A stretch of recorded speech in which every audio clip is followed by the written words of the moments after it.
متحرک اور ہمہ وقت جدوجہد کا استعارہ تشریف لاتے ہیں حضرت مولانا عبدالغفور حیدری صاحب۔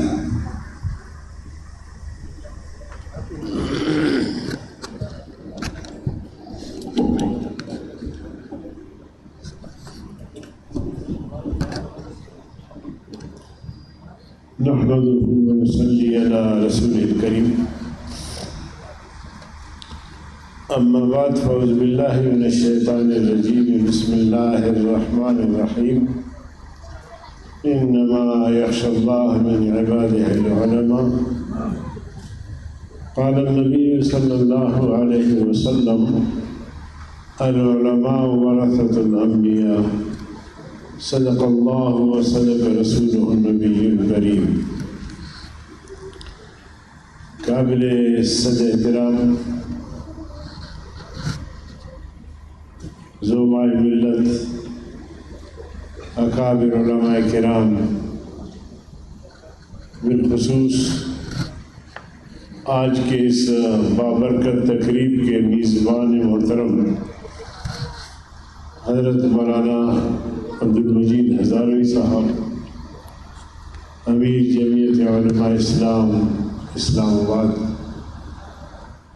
السلام علیکم ورحمۃ اللہ وبرکاتہ۔ مجھے جب ہزاروی صاحب نے بتایا کہ میں اپنے والد گرامی کی یاد میں ایک تقریب کا انعقاد کرنا چاہتا ہوں اور ان کی سیاسی، دینی، ملی خدمات پر ایک کتاب لکھا گیا ہے، اس کتاب کی بھی رونمائی ہوگی، تو مجھے بڑی خوشی ہوئی کہ حضرت مولانا عبدالحکیم رحمہ اللہ، جو ہمارے بڑے اکابر میں شمار ہوتے تھے، استقبال کیجئے۔ تکبیر کے نعروں کے ساتھ تشریف لا چکے ہیں قائد ملت اسلامیہ حضرت مولانا فضل الرحمان صاحب۔ نعرہ تکبیر، نعرہ تکبیر۔ قائد جمعیت حضرت مولانا فضل الرحمان صاحب، قائد جمعیت حضرت مولانا فضل الرحمان صاحب، زندہ ہے جمعیت، زندہ ہے جمعیت، مفتی کی جمعیت، مدنی کی جمعیت، حکیم ملت کی جمعیت۔ نعرہ تکبیر۔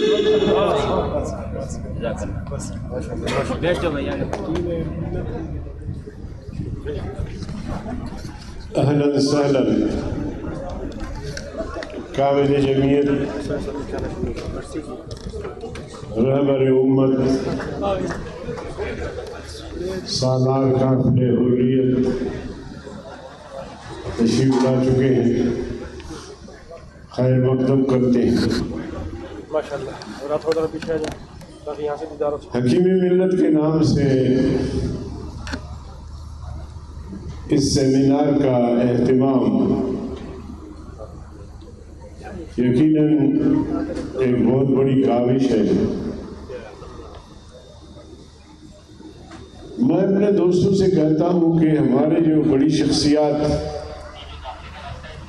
جماعت سے وابستہ رہے ہیں، بڑے لوگ گزرے ہیں، ان کی یاد میں سیمیناروں کا اہتمام، جلسوں کا اہتمام، تاکہ نئی نسل کو پتہ چل سکے کہ جو جدوجہد ہم کر رہے ہیں اس کا سلسلہ نسل کہاں تک پہنچتا ہے،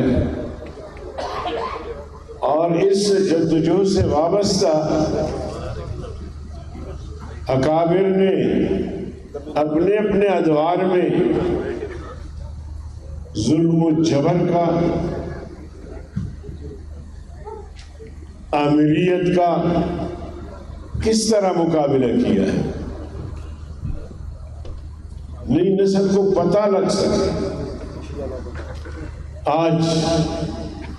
نئی نسل کو گمراہ کیا جا رہا ہے، ان کو ان کی تاریخ سے دور کیا جا رہا ہے، ان کو گمراہی کے راستے پر لانے کے لیے پیسے خرچ کیے جا رہے ہیں۔ آج کا نوجوان لڑکوں کے صورت میں ہو یا لڑکیوں کے صورت میں ہو، ان پر محنت کی جا رہی ہے کہ بحیثیت مسلمان ہمارا ایک اپنا تاریخ ہے، ہمارا ایک پورا سلسلہ ہے جو کہ جا کے نبی کریم صلی اللہ علیہ وسلم سے ملتا ہے۔ اس تاریخ کو، اس سلسلے کو متنازع بنانے، اسے خراب کرنے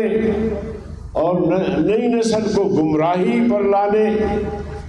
کی کوششیں ہو رہی ہیں، اور ہم اور آپ سب دیکھ رہے ہوتے ہیں۔ صوبہ خیبر پختونخوا جو پاکستان میں سب سے بڑا ہمارا دینی مذہبی حلقہ ہے، وہاں کے گمراہ نوجوانوں کو کس طرح گمراہ کیا گیا کہ خیبر پختونخوا کا ایک نوجوان مسجد میں گھس کر اس کی بے حرمتی کرتا ہے، امام کی داڑھی نوچتا ہے،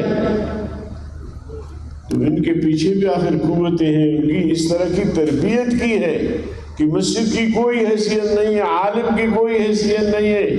اور یہاں تک کہ روزہ اطہر پر جا کے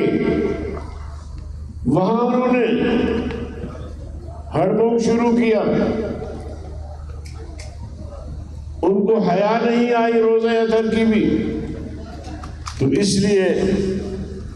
میری درخواست ہوتی ہے دوستوں سے، احباب سے، ذمہ داران سے،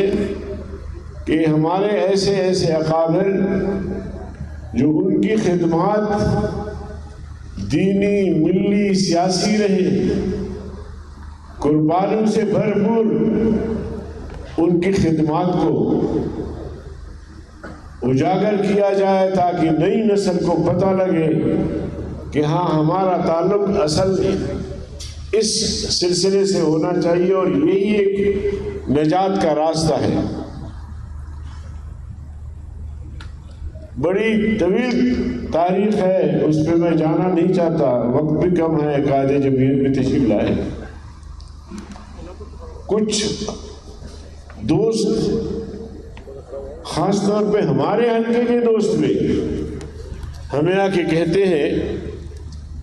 کہ جی وہ عمران تو پھر جلسے کرنے شروع ہو گیا ہے، بہت سارے لوگ ان کے جلسوں میں آتے ہیں، کہیں پھر تو یہ اقتدار پہ نہیں آئے گا۔ میں ان سے کہتا ہوں، اگرچہ یہ جملہ جذباتی ہے، میں ان سے کہتا ہوں کہ تمہیں کس نے کہا ہے کہ جہاد ختم ہو گئی ہے؟ جہاد تو قیامت تک جاری رہے، الجہاد ماضٍ الی یوم القیامہ۔ تو مولوی ہو کے، عالم دین ہو کے اتنا پریشان کیوں ہو؟ آپ اپنی تاریخ کی طرف دیکھیں، چاہے انگریز کا دور ہو،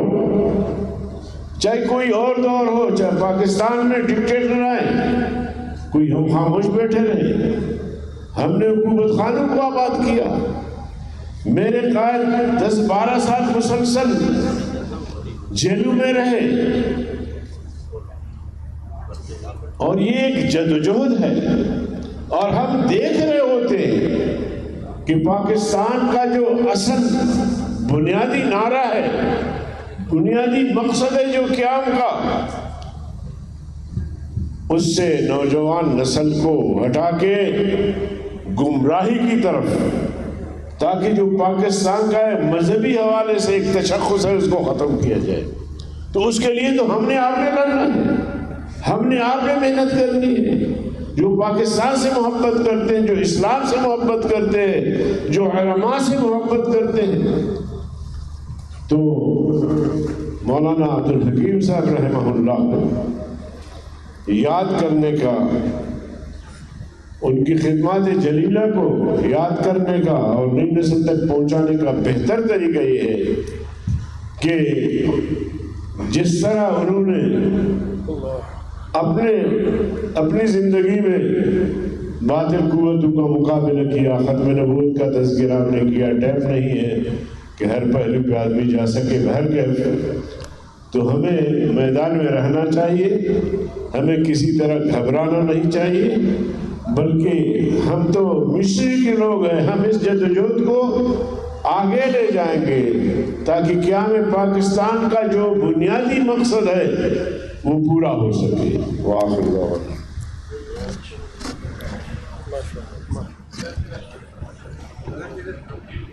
جمعیت علماء اسلام